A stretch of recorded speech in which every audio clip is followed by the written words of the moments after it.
तर हे मुलं दुपारच्या त्या सुट्टीमध्ये ₹5 देऊन त्यांच्या पोत्यावरचे सगळ्या गोष्टी विकत घ्यायचे. आणि तेव्हा डिस्ट्रप्टिव्ह मार्केट काय असतं, त्याच्यातला एक आवडणारी गोष्ट मला ही होती की तिथं टाय घालायला मिळायचं आणि मला टायची नॉट बांधता यायची. सो अशा काही छोट्या गोष्टी असतात आपल्या लाईफमध्ये की त्याच्यानं आपण सुरुवात करतो. तर मला ते आवडायचं. बाहेरचा जो गेट असतं ग्रिल आणि याच्यावर एका साईडला होता. मग आतून त्यांचे हजबंड आले आणि ते म्हटले, अरे काय तू कुठं, सकाळचा डबा वगैरे, त्यांची गडबड सकाळची सुरू असावी. ते म्हटले ते मला डायरेक्ट आले, नाही आम्हाला असलं काय नकोय, तुम्ही जावा. आणि त्यांनी ते डायरेक्ट दार बंद केलं आणि त्याचा फ्लो इतका जोरात होता की तो माझ्या एकदम डाव्या हातावर जोरात आपटला आणि इट वॉज बॅड पेनिंग आणि रक्त वगैरे पण आलं.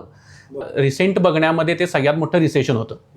लेमन ब्रदर्स आणि सत्यम हे सगळे स्कॅम्स त्यावेळी झाले होते. त्यामुळे आणि ज्या ॲस्पिरेशननं MBAला ॲडमिशन घेतली होती फायनान्समध्ये, की अरे मला कोर फायनान्सचा जॉब पाहिजे, सो मला सेल्स नाही करायचा आहे किंवा मला मार्केटिंग नाही करायचं आहे, सो या एक इम्प्रेशन अंडर ॲडमिशन घेतली होती. म्हणजे निखिल, माझ्याकडे पूट आहेत सत्यमचे.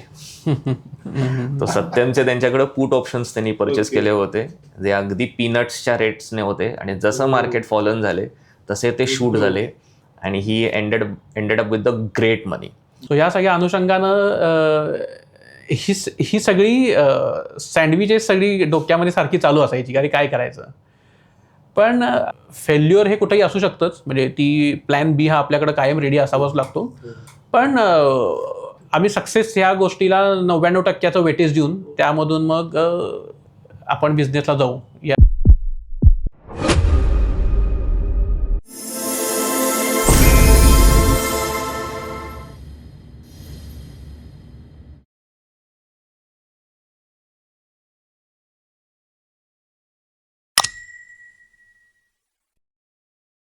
घराघरात ॲक्वागार्ड विकणारा एक सेल्समॅन आणि दुसरा 13 वर्ष बँकेत नोकरी करणारा अधिकारी, आज हे दोघे मिळून स्वतःची फायनान्शियल कंपनी उभारत आहेत.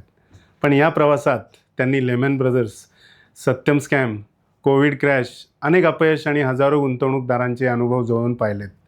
पैसा कमावणं सोपं आहे, पण संपत्ती निर्माण करण्याची खरी मानसिकता काय असते, आजचा संवाद प्रत्येक तरुण, गुंतवणूकदार आणि उद्योजकाने शेवटपर्यंत ऐकलाच पाहिजे.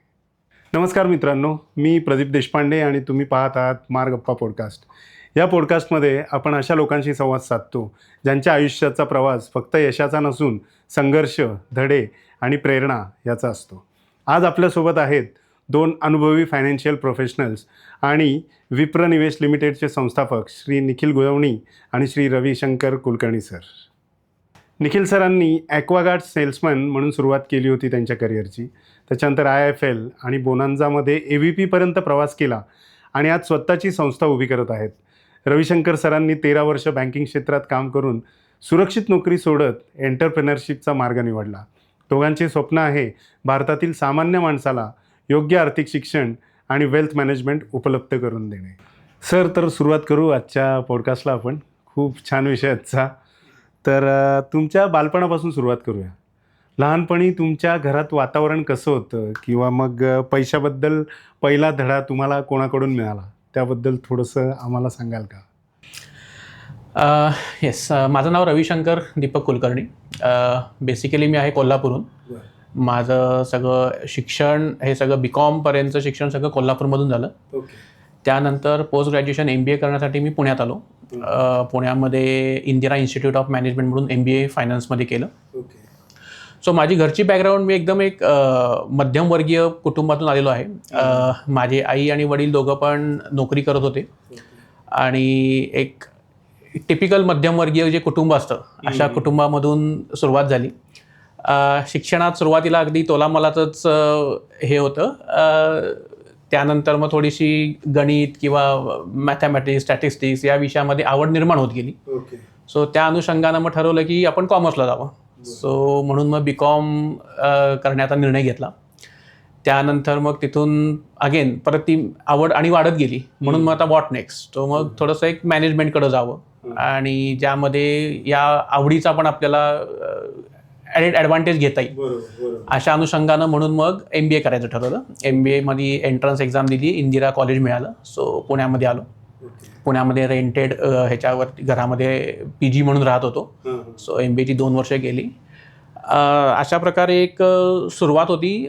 आई वडिलांकडनं लहानपणापासूनच हे होतं की आपण जे काय पैसे कमवतो ते पैसे कमवण्यापेक्षा कसे वापरायचे ह्याला जास्त इम्पॉर्टन्स होता. सो प्रत्येक पैशाचा किंवा रुपयाचा हिशोब कसा ठेवावा, कसा पैसा कुठं खर्च करावा. सो अशा प्रकारची शिकवण होती. कुठल्याही गोष्टीला शॉर्टकट्स न हुडकता हार्डवर्क करावं, स्मार्ट वर्क करावं आणि त्यातून येणारे जे काही रिझल्ट्स असतील ते आपण एन्जॉय करावे. सो अशा प्रकारचं शिक्षण लहानपणापासून मिळत गेलं. थोडक्यात बँकिंगचे धडे तुम्ही लहानपणापासूनच हे गिरवायला सुरुवात केली होती. ओके सर, तुमच्याबद्दल?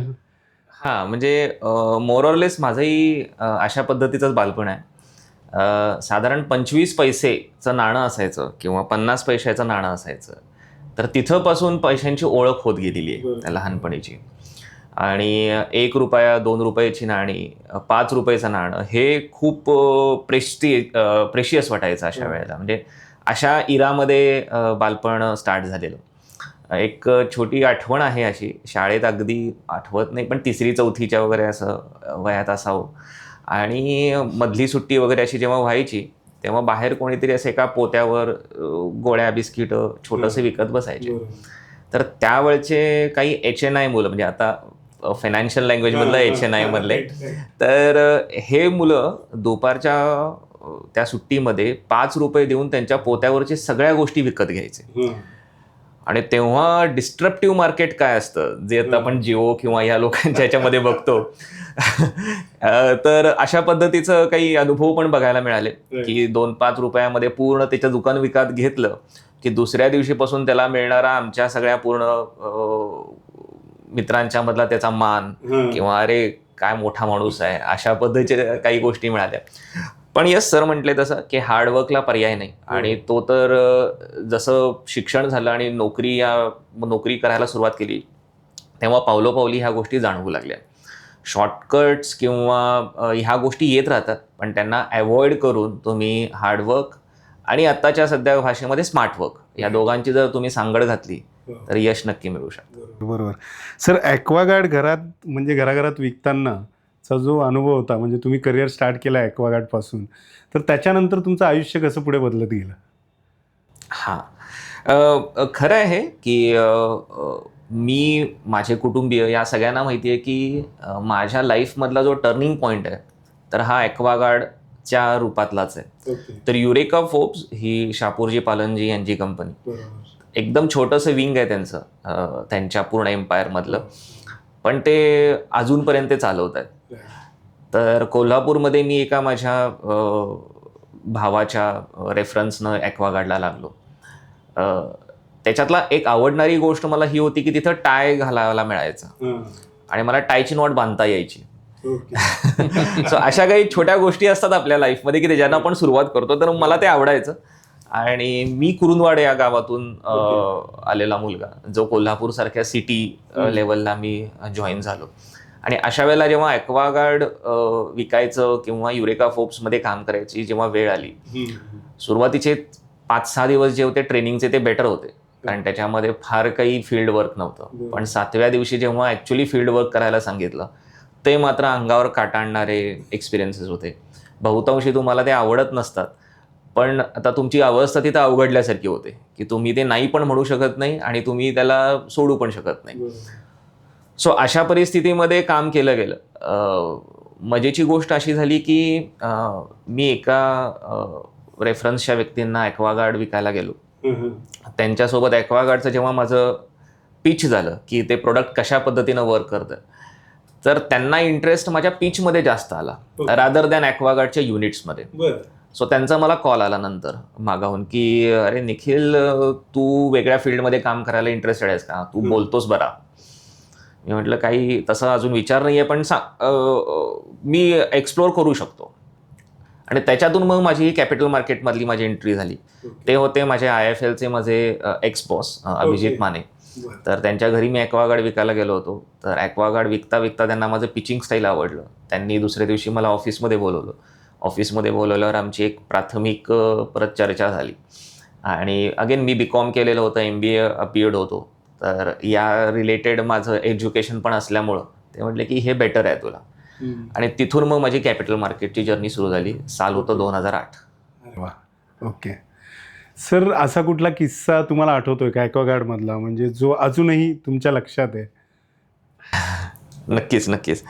ॲक्वागार्डमध्ये आय मीन युरेका फोर्ब्समध्ये काम करतानाचं आमचं एक जे स्केड्यूल होतं ते खूप हेक्टिक होतं. ते असं असायचं की सकाळी 7:30 वाजता शार्प आम्ही बाहेर पडायचो. 7:45 वाजता आमची फील्ड मिटिंग असायची. कोल्हापूरमध्ये खासबाग मैदान हा एक एरिया आहे, वेल नोन आहे बऱ्यापैकी, सेंटर ऑफ कोल्हापूर म्हणतात त्याला. तर तिथं आमची फील्ड मिटिंग असायची. तिथं आम्ही आमच्या 2 व्हीलर सगळीकडे एका बाजूला लावून असे गोल करून उभे राहायचो, जसं क्रिकेटच्या आधी हे सगळे गोल करून उभे राहतात हे. तर तिथे एरियाज वाटले जायचे. सो स्पेसिफिकली मला कुठला तरी एखादा एरिया दिला जायचा की तू निखिल या एरियामध्ये आज नॉकिंग कर. 8:15 वाजता आमची फील्ड मीटिंग संपली की आम्ही कामावर निघायचो. तर पहिला विषय असायचा की एखादी अपार्टमेंट बघा, गेट उघडा, आजूबाजूला कुत्रं वगैरे नाही आहे ना, किंवा वॉचमन अंगावर येत नाही आहे ना, ते थोडंसं पहा. जरा नेमप्लेट्स पहा की त्यातले कोणी ओळखीचे दिसतात का. आणि हे मात्र उलट आहे, जर ओळखीचं असेल तर ती बिल्डिंग आम्ही करायचो नाही. का तर अरे हा गुळवण्यांचा मुलगा इथं, अशाही काही गोष्टी असायच्या. But most of the time मग आम्ही नॉकिंग करायला सुरुवात करायचो. बेल वाजवली की मग बऱ्याच अंशी सकाळची वेळ असायची, सगळे उठलेले असायचे नुकते. तोंडावर दार बंद करणे ही आमच्यासाठी एकदम कॉमन गोष्ट होती. जो तुमचा प्रश्न होता की आठवणीत असणारा एखादा किस्सा, मी गेलो होतो जरगनगरच्या साईडला, एक एरिया आहे कोल्हापूरमधला, आणि तिथं अशी नवीन अपार्टमेंट झाली होती. आणि तिथे मी सेम नॉकिंग केलं. नॉकिंग केल्यानंतर त्या लेडीज होत्या, त्या बाहेर आल्या. त्या म्हटल्या की पहिल्यांदा काय आहे ॲक्वागार्ड वगैरे. तर त्यांनी थोडा इंटरेस्ट दाखवला की ठीक आहे बघूया मग. आणि बोलताना माझा हात एका ठिकाणी त्या बाहेरचा जो गेट असतं ग्रिल, आणि याच्यावर एका साईडला होता. मग आतून त्यांचे हजबंड आले आणि ते म्हटले अरे काय तू कुठं, सकाळचा डबा वगैरे, त्यांची गडबड सकाळची सुरू असावी. ते म्हटले ते मला डायरेक्ट आले नाही आम्हाला असलं काय नको आहे, तुम्ही जावा. आणि त्यांनी ते डायरेक्ट दार बंद केलं. आणि त्याचा फ्लो इतका जोरात होता की तो माझ्या एकदम डाव्या हातावर जोरात आपटला. आणि इट वॉज बॅड पेनिंग, आणि रक्त वगैरे पण आलं. तो एकदम खूप हे होता. पण लगेच त्यांनी दरवाजा उघडला. ते म्हटले अरे असं काय करताय. मग त्यानंतर मी आत गेलो, त्यांनी मला बँडेड वगैरे केलं. ही थोडी फिल्मी आहे बट इट इज. आणि मग ह्या सगळ्या गोष्टी झाल्यानंतर मी तिथे एक ॲक्वागार्ड विकून आलो. पण अशा बऱ्याच किस्से आहेत की ज्याच्यामध्ये पण येस की ग्राउंडवर जेव्हा काम केल्यानंतर जो अनुभव तुम्हाला मिळतो तो खूप इम्पॉर्टंट असतो. आणि आत्ता मी जेव्हा जसे नवीन एक्सपिरियन्स येत राहतात आत्ताच्या डिजिटल युगामध्ये, की जिथं करोडोचे व्यवहार फक्त एका साध्या कम्युनिकेशन आणि एका छोट्या मेसेज आणि ईमेलवर होत असतात, तर तिथं जे मिसिंग गोष्ट आहे ती तिथं सापडली जाते की जी ग्राउंडवर जाऊन तुम्ही ते करता. एक्झॅक्टली, एक्सपिरियन्स काउंट्स म्हणतात ते खरं आहे. रविशंकर सर, आपण बँकेत इतकी वर्ष नोकरी केली, तर तेव्हा नोकरी करताना असं कधी वाटलं होतं का की एक दिवस आपण स्वतःची कंपनी चालू करू म्हणून? थोडीशी मी करिअर जर्नी सांगतो माझी कशी झाली. अगेन मग अशी म्हटल्याप्रमाणे माझं 2007 ते 2009ला मी MBA पासआउट झालो. आणि सगळ्यांच्या आठवणीत राहणारं ते वर्ष आहे 2009, कारण आपल्या रिसेंट बघण्यामध्ये ते सगळ्यात मोठं रिसेशन होतं. लेमन ब्रदर्स आणि सत्यम हे सगळे स्कॅम्स त्यावेळी झाले होते. त्यामुळे आणि ज्या ॲस्पिरेशननं MBAला ॲडमिशन घेतली होती फायनान्समध्ये, की अरे मला कोर फायनान्सचा जॉब पाहिजे, सो मला सेल्स नाही करायचं आहे किंवा मला मार्केटिंग नाही करायचं आहे, सो या एक इम्प्रेशन अंडर ॲडमिशन घेतली होती किंवा मला चांगल्या कॉलेजमध्ये गेलं म्हणजे मला प्लेसमेंट पण चांगली मिळेल. पण अनफॉर्च्युनेटली ते इयरच असं झालं की तिथं सगळ्या फायनान्सच्या प्लेसमेंट सगळ्या फ्रीज झाल्या. सो व्हॉट नेक्स्ट हा प्रश्न डोळ्यासमोर सगळ्यात पहिला उभारला की आता पैसे तर घातलेले आहेत, MBA झालेलं पूर्ण आहे, घरी बसणं तरी शक्य नाही आहे, सो काय करायचं. सो त्यावेळी एक ऑपॉर्च्युनिटी आली की ADP इंडिया लिमिटेड म्हणून एक पुण्यामध्ये कंपनी आहे. एक कोइन्सिडन्स असा असतो, आत्ताच मला हे जाणवला की सरांची पण पहिली कंपनी SP वाल्यांची होती, शापूरजी पालनजी, आणि माझं पण पहिलं ऑफिस SP इन्फोसिटीमध्येच होतं. It's a coincidence. सो तिथं सुरुवातीला मी जॉईन केलं. ती एक ADP म्हणजे ही US बेस्ड कंपनी आहे जिथं US मध्ये सगळ्या प्रकारचे रिसर्च प्रोव्हाइड करते. सो माझं इकडचं व्हर्टिकल होतं की UK पेरोल हे व्हर्टिकलमध्ये मी काम करत होतो. सो काय होतं हे बेसिकली की तिकडचे जे काही मोठमोठ्या कंपनीज आहेत त्यांचं पेरोल सगळं इथं मॅनेज व्हायचं. इव्हन विम्बल्डन सकटच्या सगळ्यांचे पेरोल्स इथं मॅनेज व्हायचे. सो त्यामध्ये माझी सुरुवात झाली. सो सुरुवात केली 1 वर्ष 1.25 वर्ष झालं, पण ती काही मजा येईना की मनात एक हे होतं की अरे फायनान्स, हे गणित अजून डोक्यात फिरत होतं की अरे आपल्याला फायनान्समध्ये जायचं. मग त्यानंतर एक ऑपॉर्च्युनिटी आली की इन्फोसिसमध्ये असं आलं की एक टी मोबाईल म्हणून जुनी कंपनी होती, आता नंतर नाव झालं एव्हरीथिंग एव्हरीवेअर लिमिटेड असं त्याचं नाव झालं. सो त्या कंपनीमध्ये काम करायला मिळालं. सो अगेन तिथं गेल्यानंतर परत वाटलं अरे हे पण आपलं फायनान्सचं जॉब नाही आहे. सो तिथं एक इंटरनल जॉब पोस्टिंग IGP म्हणून प्रकार असतो तो तिथं मी करून घेतला. आणि त्यामध्ये होतं की एक कॅनेडियन बँक होती, बँक ऑफ मॉन्ट्रियल. सो त्या बँक ऑफ मॉन्ट्रियलचं बॅकएंडचं काम करायची ऑपॉर्च्युनिटी मिळाली. मग ते बँक ऑफ मॉन्ट्रियलचं काम करताना थोडासा इंटरेस्ट आला की अरे आपण बँकिंगमध्ये जाऊ शकतो. सो अशा प्रकारे हे झालं. मग आता इंडियन बँक्समध्ये आता कोर बँकिंगमध्ये काम करायचं तर काय करावं लागेल. सो त्या अनुषंगानं मग त्यावेळी एक्झाम्स होत्या, प्रत्येक बँकांची एक्झाम असायची. मग सुरुवात झाली की चला आता पहिली एक्झाम आली फेडरल बँकेची.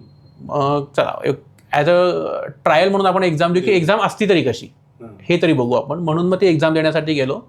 पण फॉर्च्युनेटली त्या एक्झाममध्ये लगेच पास झालो. तेव्हा दुसऱ्या कुठल्या बँकांच्या एक्झाम्स दिल्या होत्या. मी एक बँक ऑफ बडोदाची एक्झाम दिली होती, पण त्याचा रिझल्ट लागला त्याच्या आधी मला फेडरल बँकेचं ऑफर लेटर मिळालं होतं. सो आय थॉट की चलो इट्स ओके, म्हणजे दोन्हीकडची पेरोल सेम होते, पे स्ट्रक्चर सारखं होतं. So let's go ahead with the federal bank. So अशा प्रकारे फेडरल बँकेची ती जर्नी सुरू झाली. येस, तुमच्या प्रश्नावर आता येतो की सुरुवातीला हे करताना असं कधीच डोक्यात नव्हतं की आपला स्वतःचा एक बिझनेस असेल. डोक्यात थॉट्स होते की एक म्हणजे ॲज अ फायनान्सचा पर्सन म्हणून आपलं काहीतरी नाव करावं आपण, किंवा एक as a individual financial consultant म्हणून काम करावं, किंवा एखाद्या कंपनीचं CFO म्हणून काम करावं. ही ॲस्पिरेशन्स जी जनरल MBA मुलाच्या फायनान्सवाल्याच्या डोक्यात असतात ती सगळी होतीच ॲस्पिरेशन्स. पण अगेन म्हणजे ती खूप बालिश विचार म्हणतो अशा प्रकारची होती की डे 1ला मला CFOची ऑपॉर्च्युनिटी मिळेल. सो त्यासाठी वेळ हा घालवावाच लागणार होता, नॉलेज हे गेन करावंच लागणार होतं. सो माझ्या देखील हा सगळा जो काही करिअर स्पॅन होता इट्स अ लर्निंग कर्व. ह्या सगळ्यातून मला गोष्टी समजत गेल्या की ॲज अ एम्प्लॉई म्हणून आपण काय करतो आणि ॲज अ एम्प्लॉयर म्हणून आपल्याला काय करावं लागेल. कारण सगळ्यात मोठा यामध्ये आता फरक येणार आहे की तो थॉट प्रोसेस, की जी मी ॲज अ एम्प्लॉई म्हणून विचार करतो तो ॲज अ एम्प्लॉय म्हणून करून नाही चालणार आहे. मग ॲज अ एम्प्लॉयर म्हणून काय करावं लागेल ह्या अनुषंगानं हा प्रवास सुरू झाला. हा काही असा ओव्हरनाईट डिसिजन नाही आहे की अरे आज संपलं, आज सोडला मी जॉब आणि उद्या मी बिझनेस करतो. सो आमचं गेलं 1.5 वर्ष या गोष्टींवर ब्रेन स्टॉर्मिंग सुरू होतं. बरीच परमिटेशन्स कॉम्बिनेशन्स आम्ही वर्कआउट केली. इव्हन हा पण विचार केला की आपण हा निर्णय घेतोय त्यामुळे एक्झिस्टिंग जे आपले क्लायंट्स आहेत त्यांच्यावरती आपला काही फरक पडेल का, ते तुटले जाऊ नयेत. कारण काय शेवटी हा रिलेशनशिपचा बिझनेस आहे. जरी आम्ही ॲज अ एम्प्लॉई म्हणून काम केलं किंवा ॲज अ एम्प्लॉयर म्हणून जरी करणार असो, so again it's a relationship business. So हे अशा प्रकारे ह्या गोष्टी घेतल्या गेल्या की जो काही जॉबची जर्नी होती ही ॲज अ लर्निंग्स म्हणून ती घेतली गेली. आणि मग नंतर एक थोड्या दिवसानंतर हा निर्णय घेण्यात आला की चलो let's switch out to the this. Sir, Lehman brothers crisis आणि सत्यमचा स्कॅम वगैरे हे सगळं तुम्ही एवढं जवळून बघितलं, तर म्हणजे त्यातनं सर्वात मोठा धडा असा कोणता मिळाला? येस, लेमन ब्रदर आणि सत्यम हे दोन्ही जेव्हा इव्हेंट्स घडले होते तेव्हा ही म्हणू शकणार नाही, पण मला ही संधी होती की मी ते लाईव्हली पाहिले आहेत. पोर्टफोलिओज पडताना, पोर्टफोलिओज चढताना सुद्धा, मी जपून वापरतो शब्द, पोर्टफोलिओ चढताना सुद्धा ह्या क्रायसिसमध्ये आय हॅव सीन इट. तर ह्या सगळ्या याच्यामधलं लर्निंग हे होतं की कुठलीही मोठी आपत्ती असं म्हणू शकेन आपण जरी आली तर त्याच्यामध्ये संधी मिळते. तर ती संधी तुम्ही शोधणं हे तुमचं स्किल आहे. आणि ते स्किल तुम्ही एक्सपिरियन्सनं डेव्हलप होऊ शकतं आणि तुमच्या वाचनातून तुम्हाला हे मिळू शकतं. मी किस्सा सांगू शकतो सत्यमच्या केसमध्ये. सत्यमचा जेव्हा रामालिंग राजू TV वर आले तेव्हा 9:55ला मार्केट सुरू व्हायचं आणि ते TV वर आले साधारण 10:05-10:10ची वेळ असायची, कारण तेव्हा मार्केट एकदम शार्प ओपनिंग असायच्या.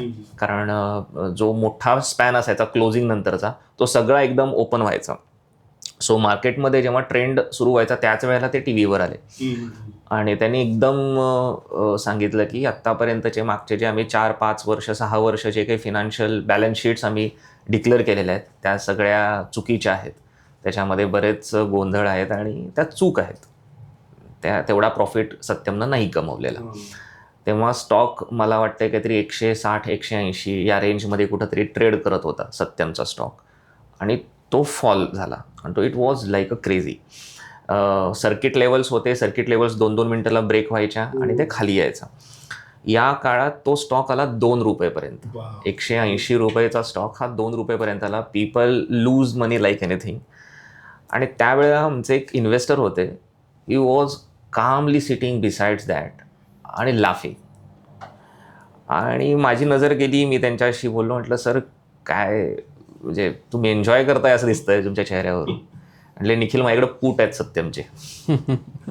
तो सत्यमचे त्यांच्याकडे पूट ऑप्शन्स त्यांनी परचेस केले होते, जे अगदी पीनट्सच्या रेट्सने होते आणि जसं मार्केट फॉलन झाले तसे ते शूट झाले आणि he ended up with the great money.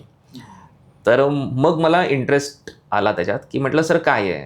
तर म्हटले मी एक माझी रिस्क ठरवलेली आहे की लेट्स से मी 4,000 रुपयाची रिस्क घेणार आहे.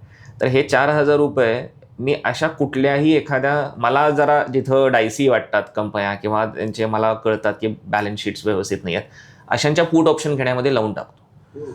सो जर समजा हे काही नाही झालं तर माहिती आहे 4,000 रुपये जाणार आहे आणि हे माझं आत्तापर्यंत गेले 7-8 वर्ष जातच आलेले आहेत. पण एक हा प्रसंग असा आला आहे की जे माझे मागचे 7-8 वर्ष आणि पुढचे कदाचित 80 वर्ष म्हणजे सगळे कव्हर करून दिलेले आहेत. सो अगेन लर्निंग हे आहे या अशा क्रायसिसमधून की तिथं अपॉर्च्युनिटी क्रिएट होते. ती अपॉर्च्युनिटी आपण गेन करणं, ती अपॉर्च्युनिटी इन कॅश करणं ही आपलं एक स्किल असतं. आणि विप्रोमध्ये आम्ही ते डेव्हलप करण्यावर खूप एम्फोसाईज आहोत की असे काही स्किल्स आम्ही डेव्हलप करायचा आमचा स्वतःचा पण मानस असतो की जो आमच्या इन्व्हेस्टर्सना आम्ही देऊ शकतो. कोविडमधला सुद्धा एक एक्सपिरियन्स असाच आहे की कोविडमध्ये जेव्हा कोविड पेशंट्स हे साधारण 100च्या घरात असतील number of Covid patients across the India सुरुवातीला, त्यावेळेला निफ्टी हा तुटत गेला. का तर ह्या असा कुठला तरी रोग आहे ह्याच्यामुळं फार प्रॉब्लेम्स येतील वगैरे म्हणून तो निफ्टीमध्ये तो करेक्शन येत गेलं आणि निफ्टीनं सगळ्यात लोएस्ट बेंचमार्क लोएस्ट लेवलला तो 7,500च्या पॉईंटला. आणि हाच निफ्टी जेव्हा साधारण 1 लाख किंवा 1 लाखापेक्षा जास्त कोविड पेशंट ॲक्टिव्ह होते पॅन इंडियामध्ये तेव्हा तो न्यू हाय करत होता.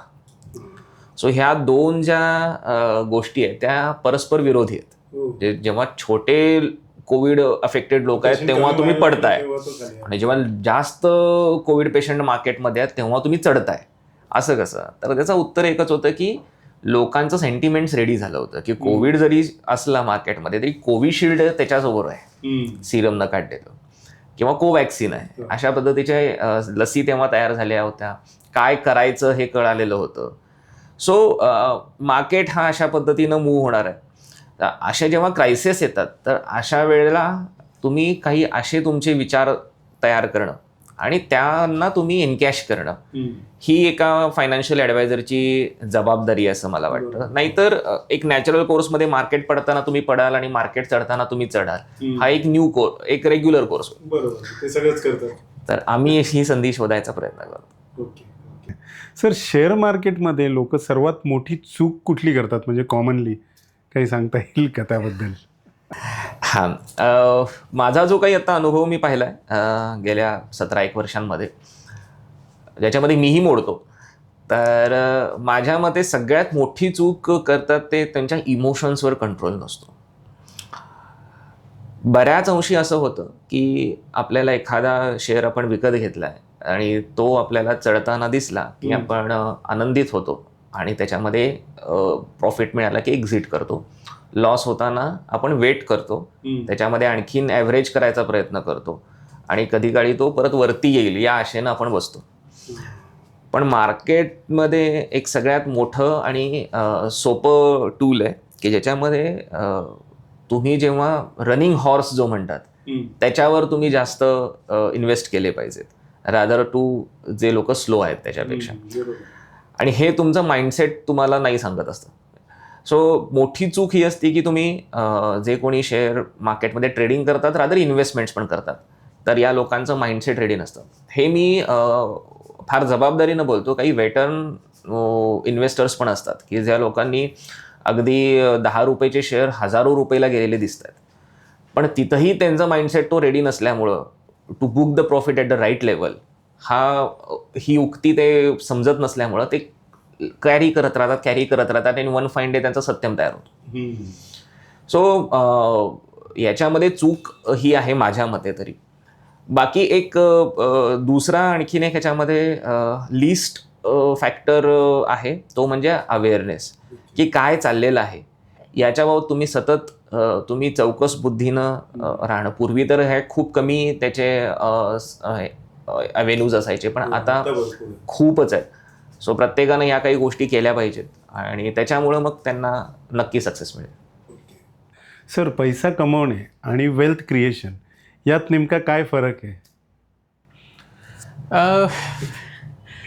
एक सिम्पल एक्झाम्पल घ्यायचं म्हटलं तर एक आपण पाण्याची टाकी आणि त्यातून येणारं पाणी, असं आपण एक त्याचं एक्झाम्पल घेऊ.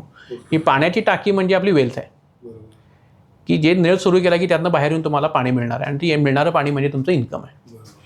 सो नुसती सॅलरी मिळाली म्हणजे तुम्हाला इन्कम मिळालं. पण जे आपण आता ट्रेंडिंगमध्ये असेल किंवा सगळ्या मॅनेजमेंटवाल्यांनी किंवा सगळ्या फायनान्सवाल्यांनी जे बुक्स वाचली असतील, त्यामध्ये रिच डॅड पुअर डॅड हे जे काही पुस्तकाचा उल्लेख येतो, ठीक आहे, की आपण आपली वेल्थ क्रिएट करण्याकडे लक्ष दिलं पाहिजे. वेल्थ क्रिएट केल्यामुळे काय होईल की ऑटोमॅटिक तुमचं इन्कम चालू होतं. उदाहरणार्थ तुम्ही शेअर्समध्ये इन्व्हेस्टमेंट्स केल्या, बाय वे ऑफ डिव्हिडंड्स येतील, बाय वे ऑफ चांगले ॲप्रिसिएशन झाल्यामुळं तुम्हाला मिळणारे पैसे असतील, म्युच्युअल फंड्स असतील. सो म्युच्युअल फंडमध्ये तुम्ही SIPचा समजा माध्यम निवडलं तर SIPच्या माध्यमामुळे तुमची एक चांगल्या प्रकारची ग्रोथ, चांगल्या प्रकारची व्हॅल्यू निर्माण होऊ शकते. एक सिम्पल एक्झाम्पल आपण म्हटलं 500,000 रुपये आपल्याला महिन्याला काहीच वाटत नाहीत, पण त्याचं जर आपण SIP कॅल्क्युलेटर जर बघितला तर 20-25 वर्षानंतर त्याची कुठल्या व्हॅल्यू जाईल की जी आपली आउट ऑफ इमॅजिनेशन असते. तिथं पॉवर ऑफ कंपाऊंडिंग असतं, की कंपाऊंडिंगचा इफेक्ट जिथं मिळतो तिथं वेल्थ जनरेट होती. सो बेसिकली हाच डिफरन्स आहे की वेल्थ ही जनरेट करून ठेवावी लागते आणि त्याच्या अनुषंगानं आपल्याला इन्कम हे मिळत जावं. सर, उपेंद्र पेंडसे सरांची भेट म्हणजे तुमच्यासाठी किती महत्त्वाची ठरली? येस, उपेंद्र सरांचा जो काही इन्फ्लुएन्स आहे तो खरोखर खूप जास्त आहे. त्यांचे बरेचसे म्हणजे एकतर मी त्यांचा फॅन आहे. जी सिम्प्लिसिटी ज्या सिम्प्लिसिटीमध्ये ते राहतात तो पण एक त्यांच्यातून घेण्यासारखा गुण आहे. उपेंद्र सरांची भेट नक्कीच महत्त्वाची ठरली. मी साधारण 2021-22 या सालामध्ये पुण्यामध्ये होतो. बोनान्झाची मी एक ब्रँच हँडल करत होतो, तेव्हा उपेंद्र सरांची आणि माझी एकदा भेट झाली. बिझनेस निमित्तानं आम्ही एकत्र ट्रॅव्हल केलं बऱ्याच ठिकाणी. आम्ही हेड ऑफिसेसना पण आमच्या बोनान्झाच्या गेलो.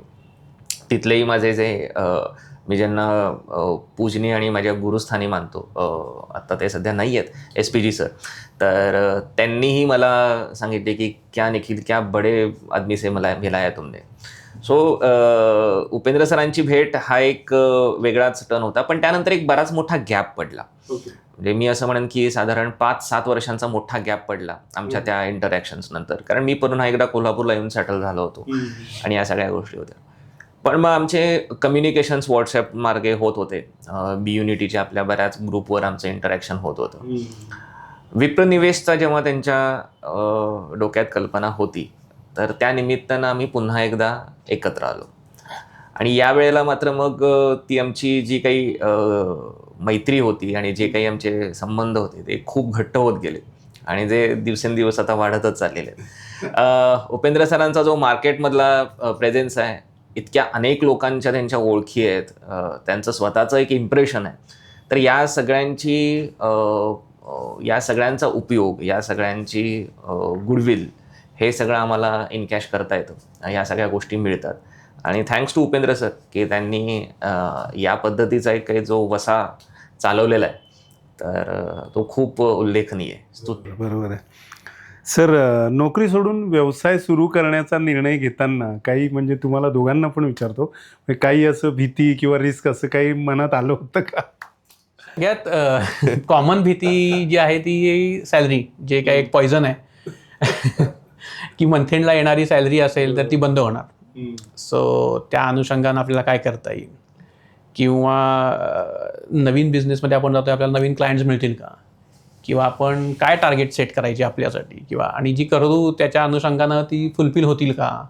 सो आणि अगेन दोघं पण आम्ही तसे फॅमिली ओरिएंटेड लोक आहोत, त्यामुळे फॅमिलीमध्ये आम्ही सिंगल अर्नर्स आहोत.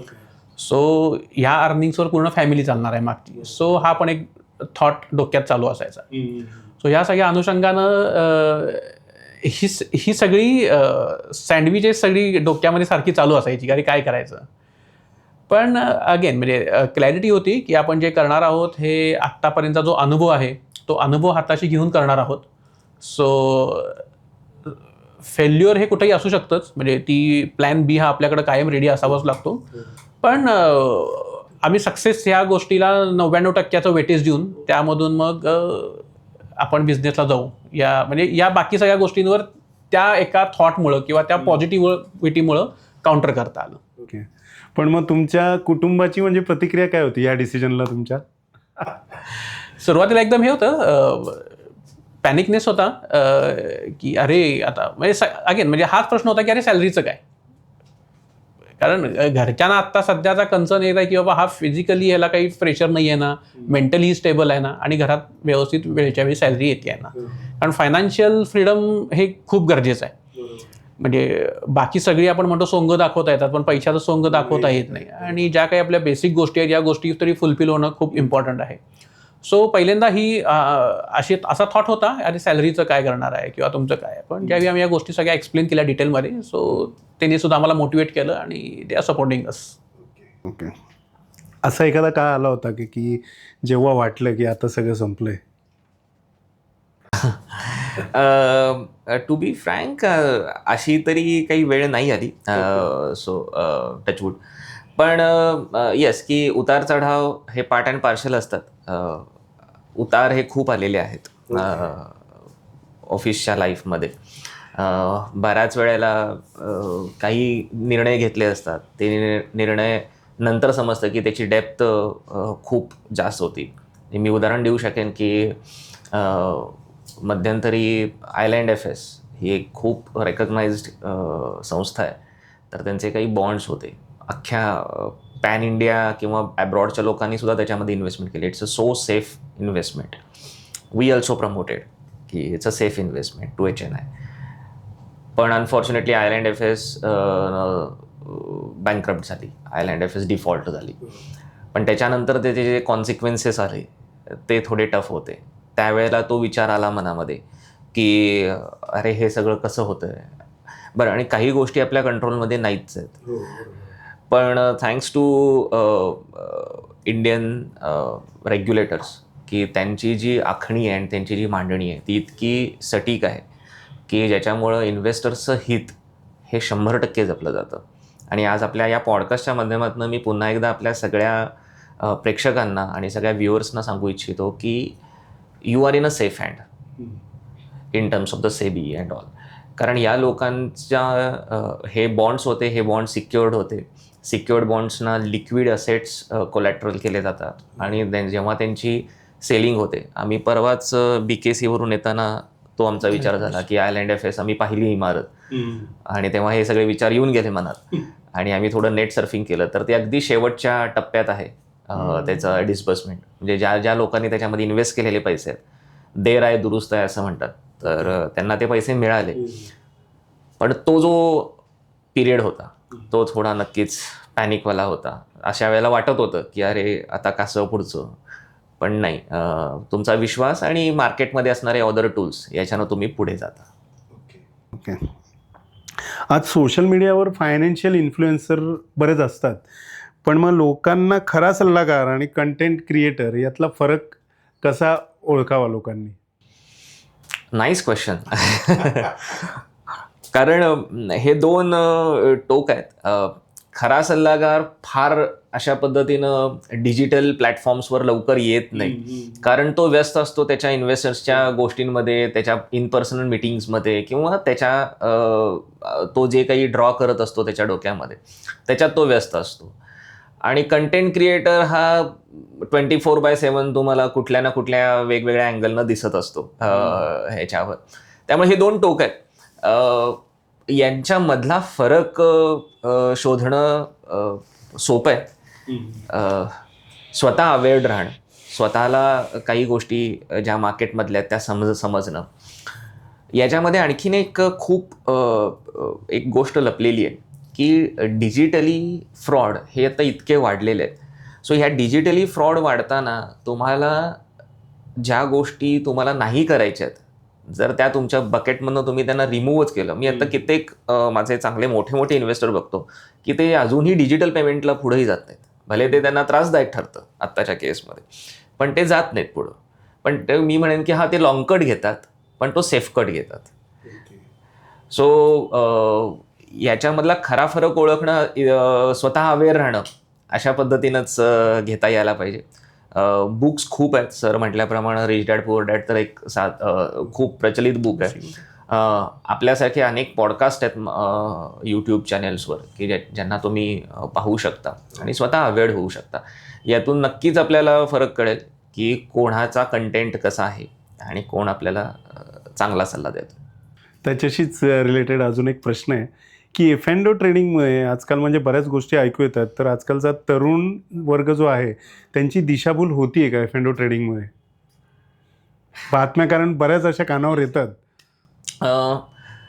मगाच्या माझ्या उत्तराला परत मी कंटिन्यू करतो की जर तरुणांचा किंवा तरुण म्हणण्यापेक्षा कुठल्याही एलिजिबल कॅटेगरीमधल्या लोकांचा जर अवेअरनेस तितका असेल F&Oच्या बाबतीतला, तर नक्कीच ती दिशाभूल नाही आहे.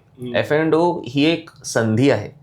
F&O डेरिव्हेटिव्ह जे मार्केटमध्ये ट्रेड केले जातात, तर त्यांचा संपूर्ण अभ्यास जर एखाद्यानं केला किंवा ज्या संस्थेकडे त्याचा पूर्ण अभ्यास आहे आणि त्याचे जे त्या रिलेटेड अप्रूव्ड प्रोडक्ट्स काही असतील, तर अशामध्ये जर तुम्ही F&Oमध्ये जात असाल तर निश्चितपणे तुम्ही end up with the good amount नक्की करू शकता. कारण डेरिव्हेटिव्हचा एक सिम्पल मी माझ्या इन्व्हेस्टर्सना पण सांगतो की what do you mean by derivative. Derivative काय आहे? तर मी असं म्हणेन की दूध हे जर एक बेस्ट प्रोडक्ट असेल तर दही हे त्याचं डेरिव्हेटिव्ह आहे किंवा पनीर हे त्याचं डेरिव्हेटिव्ह आहे.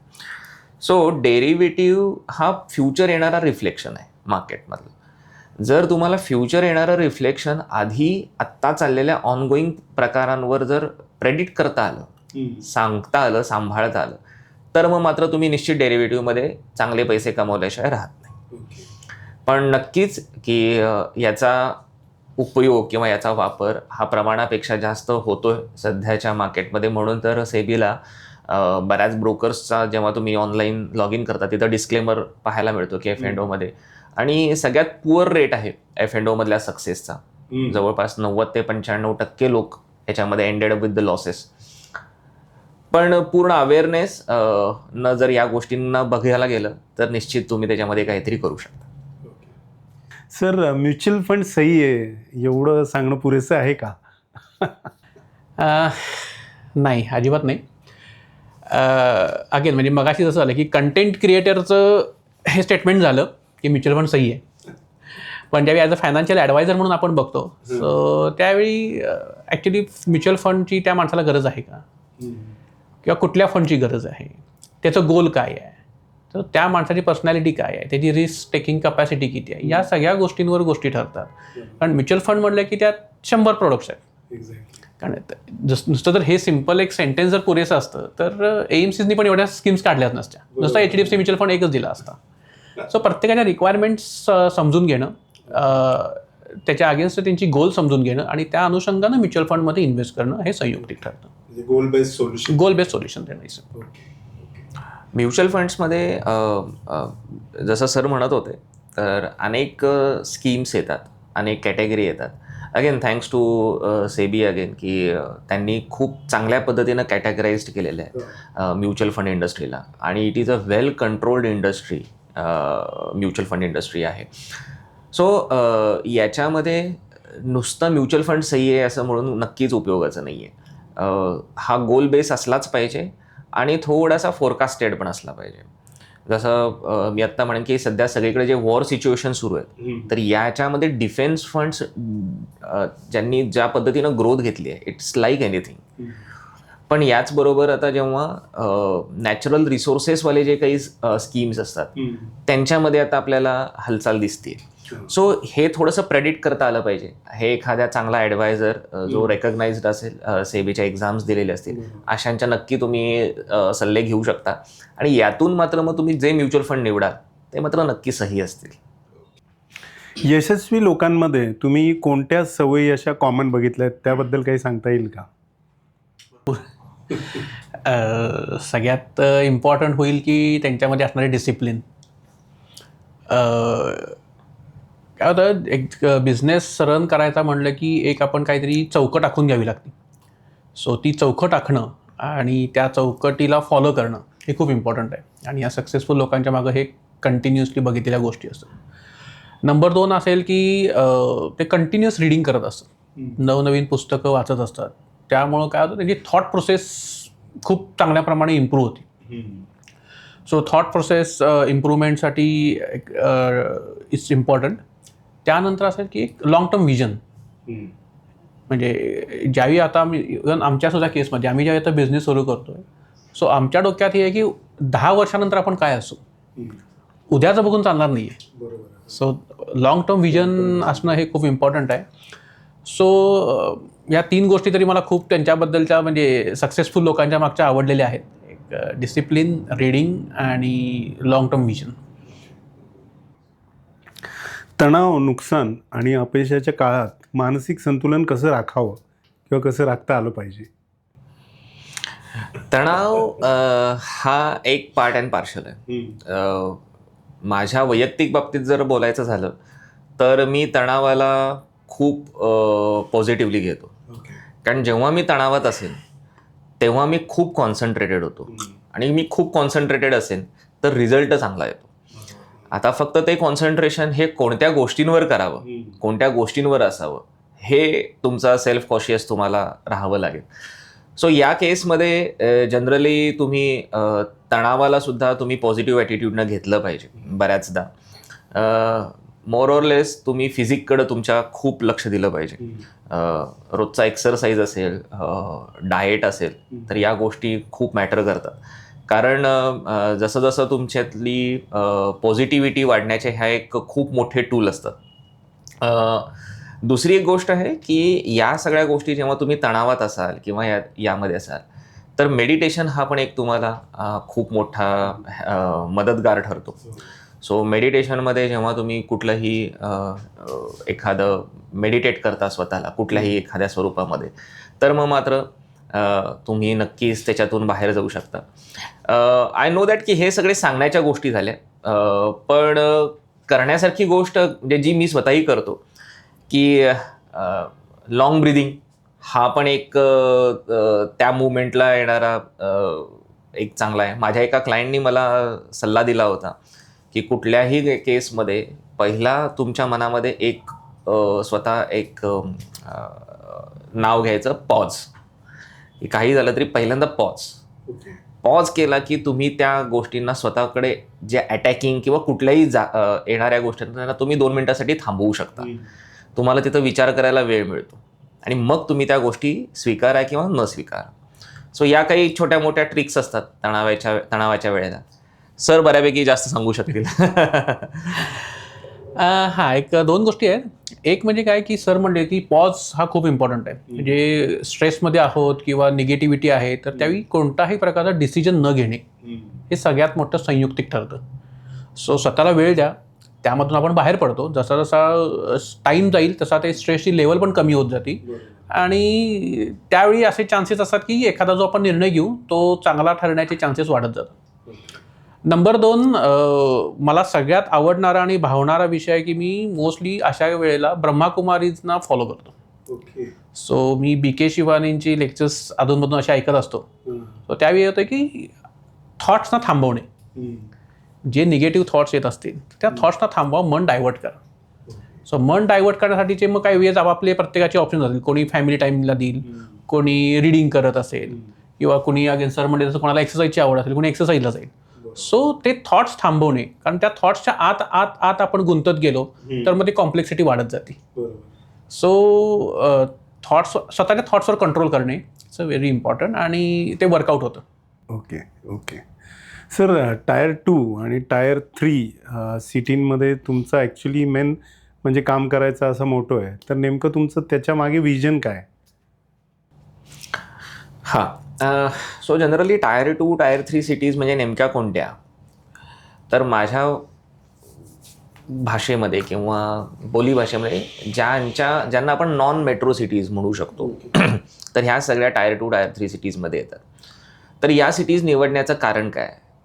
तर इथे जो योग्य पद्धतीचा अवेअरनेस पाहिजे तो स्प्रेड झालेला नाही आहे, आणि याचा एक डिसॲडव्हान्टेज ही काही व्हिलन टाईपची जी लोकं असतात ते उठवतात. याचे अनुभव आपण प्रत्येकाने घेतलेले आहेत. मल्टी लेवल मार्केटिंग सारख्या स्कीम्स असतील, किंवा गॅरंटेड रिटर्न्स देतो अशा सांगण्याच्या काही बऱ्याचशा स्कीम्स असतील, किंवा बऱ्याचशा गोष्टी, करन्सी ट्रेडिंग असेल जे आता इंडियामध्ये तरी लिगल नाही आहे, फॉरेक्स ट्रेडिंग क्रॉस करन्सीमधल्या. तर हे अजून सेबीनं त्याला कुठल्याही पद्धतीचा ग्रीन सिग्नल दिला नाही आहे. त्याच्यातल्या इन्कमला income tax as a business income म्हणून कन्सिडर करतं, बट हे रेग्युलराइज्ड इन्कम नाही आहे. सो क्रॉस करन्सीमध्ये तुम्ही काम करू नाही शकत आहे. पण त्याचा जो प्रभाव ह्या सगळ्या सिटीजमध्ये तो खूपच जास्त आहे. परिणामी त्याच्यामुळं त्याचा एक इम्पॅक्ट शेअर मार्केटसारख्या वेल ऑथेंटिकेटेड आणि खूप मोठा डेप्थ असणाऱ्या सेगमेंटवर पडतो. सो याचा अर्थ काय होतं की शेअर मार्केटमध्ये काम करतोय असं सांगणं हे ॲक्च्युली भूषणावं असायला पाहिजे, जे जनरली होत नाही आहे. ज्याला एक क्रिटिक पद्धतीचा सामना करावा लागतो, क्रिटिक केलं जातं ह्या शेअर मार्केटमध्ये काम करतोय म्हटल्यानंतर. तर हे सगळं कशामुळे आहे? तर हे अवेअरनेस या टायर 2, टायर 3 सिटीजमध्ये नाही आहे म्हणून. तर इथं जर विप्रोच्या काही आमच्या शाखा सुरू होत असतील, विप्रोचे आमचे चॅनल पार्टनर्स जर तिथे काम करत असतील, आणि आम्ही ज्या रेग्युलराइज्ड इन्व्हेस्टमेंट्स अपॉर्च्युनिटीज इन्व्हेस्टर्सना देत राहतो किंवा ऑफर करत राहतो, ते जर हे त्या सगळ्या कम्युनिटीजमध्ये तिथल्या एरियाजमध्ये स्प्रेड करत असतील तर ते कुठंतरी कमी होईल. हा एक आमचा ब्रॉड व्ह्यू आहे. दुसरं आहे की तिथे जसं मी म्हटल्याप्रमाणे अवेअरनेसचा भाग कमी आहे. सो तिथं अवेअरनेस स्प्रेड केल्यामुळं अपॉर्च्युनिटी खूप जोरात तयार होते. जसं की एक आउट ऑफ ट्रॅकचं उदाहरण, की एखाद्याचा आवाज खूप छान आहे पण त्याला गाताच येत नाही आहे हे माहीत नाही आहे, आणि त्याला जर समजा गाण्याच्या काही गोष्टी शिकवल्या गेल्या किंवा त्याला त्या पद्धतीचं गायडन्स दिला गेला आणि त्याच्या आवाजातनं जर गाणं गायलं गेलं तर तो नक्कीच कुठल्या तरी इतर एस्टॅब्लिश गायकांपेक्षा छान बोलला जाईल, कारण त्याच्याकडे बेसिक इनहेरिटंट गाण्याचा एक व्हॉइस आहे. तसंच टायर 2, टायर 3 सिटीजमध्ये बरेच आहेत ज्यांच्याकडं चांगले शेतीप्रधान कुटुंब आहेत, त्याच्यामध्ये ज्यांच्याकडे पैसा मुबलक आहे पण तो पुन्हा नवीन शेती घेण्यातच जातो. सो एखाद्या कुटुंबाकडं 100 एकर रान तयार होतं, जे त्यांना प्रॅक्टिकली मेंटेन करणं पण पॉसिबल नाही, बरं त्याच्यातून त्यांचा एंड गोल पण साध्य होत नाही. सो अशांना जेव्हा आम्ही ह्या मार्केट रिलेटेड काही इन्स्ट्रुमेंट्सचा अवेअरनेस स्प्रेड करू शकतो तर त्याच्यातून त्यांना विन विन सिच्युएशन तयार होऊ शकते. सो हा आमचा ह्याच्यातला मेन मान. सर, 2035 सालच्या भारताला तुम्ही कुठे बघता, हे काही सांगता येईल म्हणजे फ्युचर? डिजिटली इंडिया खूप पुढे जाईल. म्हणजे डिजिटली प्रेझेन्स असणं आणि डिजिटली आपण त्यामध्ये डे बाय डे इम्प्रूव्ह होत राहणं हे खूप इम्पॉर्टंट आहे, काळाची गरज आहे. कारण 10-15 इयर्स डाऊन द लाईन या गोष्टी खूप चांगल्या प्रकारे वर्कआउट होतील. नंबर 2, मॅन्युफॅक्चरिंग सेक्टर, की ज्या सेक्टरमध्ये आत्ता ग्रोथ व्हायला सुरुवात झालेली आहे. सो हीच आत्ता जस्ट ही मुळं रोवली जात आहेत. सो त्याची फळं खाण्याची वेळ ही अनेक 10-15 वर्षानंतर नक्कीच येईल. सो मॅन्युफॅक्चरिंग सेक्टर आणि डिजिटल सेक्टर आणि अगेन कॅपिटल मार्केट सेक्टर, कारण हा खूप अनटच्ड सेक्टर आहे अजून. जसं आपण मगाशी म्हणलो टियर 2, टियर 3 सिटीजमध्ये आपण फारसं एज्युकेटेड वेन अजून पोचलेलो नाही आहे. सो तिथल्या लोकांना एज्युकेट केल्यामुळे ह्या सेक्टरला खूप चांगल्या प्रकारचा फायदा होऊ शकतो. सर आत्ता असंच म्हणजे फ्युचरबद्दल आपण बोलतोय तर एकदम माझ्या लक्षात आलं की AI आणि आपलं जे आता प्रोडक्ट आहेत म्हणजे त्यांची सांगड कशी घालता येईल. खूप चांगल्या पद्धतीनं घालता येते.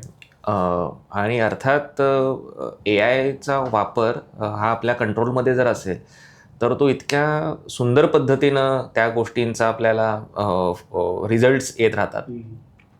आत्ता बरेच जे डिजिटली आम्ही त्यांना झिरो ब्रोकरेज प्लॅटफॉर्म्स म्हणतो, तर यासारख्या बऱ्याच कंपन्यांनी AI टूल त्यांच्या ह्याच्यामध्ये इंटिग्रेटेड केलेले आहे. याचा वापर इतका जबरदस्त होतो की माझ्या आत्ताच नुकत्याच आमच्या संपर्कात आलेल्या एका कंपनीनं आम्हाला एक सांगितलं की ते AI टूलचा वापर केल्यामुळं अक्रॉस द मार्केटमधल्या ज्या असेट क्लास आहेत, जसं आता शेअर मार्केटचा हा इक्विटी असेट क्लास आहे, कमोडिटी मार्केटचा एक असेट क्लास आहे, करन्सी मार्केटचा एक असेट क्लास आहे, ग्लोबल मार्केटसुद्धा आता आपल्याला इथं परचेस करता येतं. म्हणजे यू कॅन बाय टेस्ला, तुम्ही मायक्रोसॉफ्ट बाय करू शकता, तर तो असेट क्लास आहे. तर या गोल्ड आहे, सिल्वर आहे.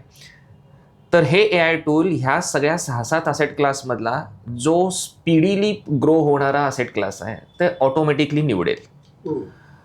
त्या निवडलेल्या असेट क्लासमधले जे इन्स्ट्रुमेंट्स असतील, फॉर एक्झाम्पल त्यानं जर समजा इंडियन शेअर मार्केट निवडलं तर इंडियन स्टॉक मार्केटमधल्या कुठल्या सेक्टरमध्ये जास्त मोमेंटम आहे, स्मॉल कॅपमध्ये येते. स्मॉल कॅपमधल्या कुठल्या 2-4 कंपन्या चांगल्या पळायला लागल्यात ते त्याच्यामध्ये निवडेल. सो ते फिल्टर करत जाईल आणि ते तुम्हाला 2 निवडून देईल. आता हाच प्रकार जेव्हा तुम्ही मॅन्युअली करायला जाता, भले तुम्ही डिजिटली समृद्ध आहात, तुमच्याकडे गुगल, तुमच्याकडे सगळ्या पद्धतीच्या गोष्टी आहेत, पण तुम्ही हे जेव्हा वापरायला जाल तोपर्यंत ती मोमेंटम निघून गेलेली असते. रिअल टाइममध्ये फेच करणं अवघड आहे. तर AI तुम्हाला ते सगळं काढून देईल, ते तुम्हाला घेईल. आणि तुम्ही जर AIला परमिट करत असाल, म्हणजे त्याच्यामध्ये एक डिस्क्लेमर असतं आणि तुम्ही त्याला ते परमिट करत असाल, तर ते ऑन युअर बिहाफ ऑफ ते परचेस पण करून टाकेल. आता परचेस केल्यानंतर रिझल्ट यायला सुरुवात होते, आयदर प्लस ऑर मायनस, काही ना काहीतरी रिझल्ट येईल. तो तुमच्या हातात नाही आहे, कारण तो मोमेंटम ज्या पद्धतीने त्या स्टॉक्स किंवा त्या असेट क्लासमध्ये यायला लागला त्या पद्धतीने. त्याला तुम्ही कसं कंट्रोल करू शकता, तर तुमच्याकडे ब्रेक दिलेले आहेत. तुम्ही काय करू शकता, तुम्ही एक स्टॉप लॉस त्याला डिफाईन करू शकता. लेट से मी आज या प्रोसेसमध्ये मी 1 लाख रुपये इन्व्हेस्ट केलेले आणि मला 10,000 रुपयेपर्यंतचा लॉस सहन होतो, तर मी त्याला 10,000चा स्टॉप लॉस मी डिफाईन करेन आणि मी सोडून देईन. लिटरली मी त्याच्यावरला माझा प्रेझेन्स सोडून देईन आणि ते AI ऑन युअर बिहाफ काम करत राहील अंटिल अँड अनलेस तुमचा आयदर 10,000चा स्टॉप लॉस वाजत नाही किंवा तुम्ही पुढं जात राहाल. आणि आमच्या बघण्यात असाच एक इन्व्हेस्टरचा पोर्टफोलिओ आला की जो 1 महिनाभर कंटिन्यू ट्रेड होत होता. महिनाभर कंटिन्यू अपस्केल कंटिन्यू होत होता. म्हटला निखिल मुझे देखने की जरूरत भी नाही. सो AIचा निश्चित चांगला वापर होऊ शकतो. अर्थात अगेन याला खूपच लिमिटेशन्स टाकावे पण लागतील, कारण कुठल्याही गोष्टीचा अतिवापर हा आपल्याला डिस्ट्रॉइड करू शकतो. अतिरेक चांगला नाही. करेक्ट. आणि नॉलेज बेस या गोष्टी व्हायला पाहिजेत. बरोबर. नॉलेज सांगड याला घातली पाहिजे. सर आजच्या तरुणांना तुम्हाला जर काही सल्ले द्यायचे झाले तर तुम्ही काय स्पेसिफिक असं काही सल्ले द्याल का त्यांना? एक 2-3 गोष्टी असतील. एक म्हणजे आहे की स्वतःला इम्प्रूव्ह करा, स्वतः शिका गोष्टी. जोपर्यंत गोष्टी तुम्ही स्वतः शिकत नाही, दुसऱ्याच्या भरोशावर फार दिवस आपण नाही करू शकत. सो स्वतः शिकणं खूप गरजेचं आहे. आणि ते शिकण्यासाठी ॲव्हेन्यूज खूप आत्ता मार्केटमध्ये अवेलेबल आहे. म्हणजे जरी आता मुलं टेक सॅव्ही जरी असेल तरी डिजिटली पण आपण बुक्स वाचू शकतो. आपल्या आजच्यासारखे पॉडकास्ट जे काही असतील ते पॉडकास्ट पण आपण बघू शकतो. आणि नॉलेज खूप अवेलेबल आहे, लिटरेचर खूप अवेलेबल आहे मार्केटमध्ये. सो त्याचा वापर करून नॉलेज गेन करा. नंबर 2, लवकरात लवकर इन्व्हेस्टमेंट सुरू करा. Start investing early. काय होतं, पहिला जॉब आहे, पहिलाच पगार आहे, पहिलंच वर्ष आहे, खर्च करूया, ह्या गोष्टी घेऊया, त्या गोष्टी घेऊया, हे एक्सपेन्सेस होत राहतात. सो करा, एक्सपेन्सेस करा. मग आपण कमवायचा पैसा आहे, मग त्याचा उपभोग पण घेता यायलाच पाहिजे. पण त्याबरोबर त्याच्या अनुषंगानं सेव्हिंग्स होणं हे खूप इम्पॉर्टंट आहे. आणि ती हॅबिट लागणार. It's a habit. असं ओव्हरनाईट होत नाही की मी उद्यापासून सेव्हिंग करतो. It's a continuous process. So त्या प्रोसेसच्या फ्लोमध्ये लवकरात लवकर या. आणि नंबर 3 असेल, शॉर्टकट्स टाळा. स्मार्ट वर्क करा. स्मार्ट वर्क करून स्वतःला डेडिकेट करा त्या गोष्टींमध्ये आणि त्यातून तुम्ही स्वतःची शॉर्टकट सोडका. दुसऱ्याला शॉर्टकट तो वर्कआउट झाला म्हणून मला होईल असं नाही आहे. एखाद्यानं सरांनी ट्रेडिंग करून त्यातनं प्रॉफिट मिळवला म्हणून मला होईलच असं नाही आहे. तर मी त्यात नॉलेज घेऊन त्यात जाणं खूप इम्पॉर्टंट आहे. सो मी माझा अभ्यास करून मी माझे शॉर्टकट ठरवीन आणि त्याप्रमाणे मग मी गो ऑन करेन. सो हे सल्ले राहतील. माझे 1-2 पॉईंट्स आहेत त्याच्यामध्ये. मी असा सल्ला देऊ शकतो की तुम्ही एंटरप्रेन्योर बना. हा माझा खूप ब्लंट सल्ला आहे. त्याचं कारण मी असं समजतो की भारत हा आता सर्व्हिस देणारा देश असं म्हणून त्याचं नाव घेतलं जातं. US मध्ये आपण कित्येक ह्याच्यामध्ये आपले CEOs आहेत, खूप मोठमोठ्या पदांवर आहेत, पण हे सगळे सर्व्हिसेस आहेत. ह्याच्या मेन किल्ल्या ज्या आहेत किंवा याचा जो मेन स्टेक जो आहे तो अगेन वेगळ्याच लोकांच्या हातात आहे. तो you need to be dream like that. So entrepreneur बनणे ही काळाची गरज आहे. US ला मी जनरली म्हणत असतो की आपण USच्या ट्रेंडला फॉलो करत असतो जनरली. मग भले तो आपल्या बाकीच्या इतर गोष्टींमध्ये का असेना किंवा फिनान्समध्ये का असेना, आपण USच्या ट्रेंडला थोडासा अलाइंड असतो. सो USमध्ये हा ट्रेंड खूप वर्षांपूर्वी झालेला आहे की तिथं जे छोटे छोटे एंटरप्रेन्योर, आज आपल्याला व्हॉट्सॲप हा आला म्हणून दिसतो, म्हणजे तो फेमस झाला, पण व्हॉट्सॲप सारखे असे कित्येक त्यांच्याकडे प्लॅटफॉर्म्स आहेत US मध्ये की जे त्यावेळेला ओपन पण झाले, पण ते ठीक आहे, ते पुढं कंटिन्यू न झाले, तो त्यांचा वैयक्तिक कॉल असेल, पण तिथं अपॉर्च्युनिटीज क्रिएट होतात. सो एंटरप्रेन्योर बनण्यामध्ये कुठलीही रिस्क जरी असली तरी गैर नाही आहे. त्यामुळे जो ट्रेंड आहे इंडियामधला की नोकरी करतो, तर शक्यतो त्याला टाळा आणि तुम्ही तुमचा एक स्वतःचा एंटरप्रेन्योर बनायला नक्की प्राधान्य द्या. तर स्वतःला एक्सप्लोअर करा थोडक्यात. ठीक आहे सर, आपण आता एक रॅपिड फायर राऊंड घेऊया. सगळे क्वेश्चन आन्सर झाले. छोटेसे 4-5च रॅपिड फायरचे क्वेश्चन्स आहेत. फटाफट फक्त सांगा तुमचं ओपिनियन. वॉरन बफे की Rakesh Jhunjhunwala? Warren Buffett. SIP की ट्रेडिंग? ट्रेडिंग. SIP. बुक की पॉडकास्ट? बुक. सक्सेस की पीस? Peaceful success. रिस्क की सेफ्टी? Calculated risk. एक आवडतं पुस्तक? Rich dad poor dad. मी थोडा ट्रेंडी आहे, मृत्युंजय. ओके. एक प्रेरणादायी व्यक्ती? रतन टाटा. पैसा की प्रतिष्ठा? प्रतिष्ठा. सर, तुमच्या दोघांसाठी प्रश्न शेवटचा. जर फायनान्शियल इंडस्ट्रीमध्ये नसता तर तुम्ही काय असता? मी नक्कीच साहित्य ह्या साईडला गेलो असतो. कारण माझी रुची आहे ह्या सगळ्या ह्याच्यामध्ये. त्यामुळे मी नक्कीच साहित्य रिलेटेड काही एखादं असेल तर त्याच्यामध्ये मला राहायला आवडेल. रादर पोस्ट रिटायरमेंट मी तोच माझा गोल सेट आहे. सो फायनान्स नसेल तर मग मी साहित्याकडे वळलो असतो. सर, तुमच्याबद्दल? हां, मी तसं माझ्या कोर इंटरेस्ट प्रमाणे थोडंसं टीचिंग साईडला गेलो असतो. ओके. सो मॅथमॅटिक्स असेल, अकाउंट्स असेल, या अनुषंगानं थोडंसं टीचिंग साईड मला आवडली असते. निखिल सर आणि रविशंकर सर, तुमच्या अनुभवातून मिळालेले विचार खरंच लाख मोलाचे आहेत. जर हा संवाद तुम्हाला आवडला असेल तर व्हिडिओला लाईक करा, कॉमेंट करा आणि तुमचा कॉमेंटमध्ये सर्वात मोठा फायनान्शियल क्वेश्चन लिहा. मित्रांसोबत शेअर करा आणि मार्गप्पा पॉडकास्टला सबस्क्राईब करायला विसरू नका. पुन्हा भेटू एका नवीन प्रेरणादायी संवादासोबत. धन्यवाद. तर आज खरंच तुम्ही दोघांनी वेळात वेळ काढून कोल्हापूरवरनं एवढे पुण्याला आले आणि आमच्या प्रेक्षकांना तुम्ही खूप छान प्रकारे मार्गदर्शन केलं. तर त्याबद्दल टीम मार्गप्पाकडून तुमचे हार्दिक आभार आणि आमच्याकडनं ही एक छोटीशी भेट. So nice. Thank you so much. Thank you.